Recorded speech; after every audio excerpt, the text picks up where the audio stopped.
വിജ്ഞാൻ ഭൈരവ് തന്ത്ര. ചിലർക്ക് ചില ടെക്നിക്കുകൾ കൊണ്ട് കൂടുതൽ പ്രയോജനം കിട്ടിയെന്ന് വരാം.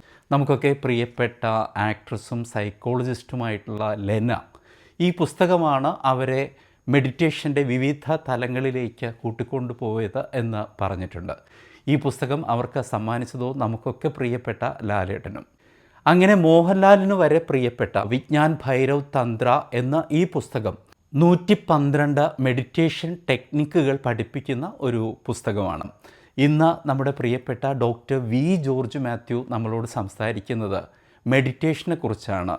ഈ പുസ്തകത്തെക്കുറിച്ചും ഞാൻ അദ്ദേഹത്തോട് ചോദിക്കും. ഒരു കഴുതയുടെ കഴുത്തിൽ ഒരു കമ്പ് നീട്ടി കെട്ടിവെക്കുക, ആ കമ്പിൻ്റെ അറ്റത്ത് ഒരു ക്യാരറ്റ് കെട്ടിത്തൂക്കുക. കഴുത നോക്കുമ്പോൾ ആ ക്യാരറ്റ് കാണും. അപ്പോൾ ഈ ക്യാരറ്റ് എത്തിപ്പിടിക്കാൻ വേണ്ടി കഴുത ഇങ്ങനെ ഓടും.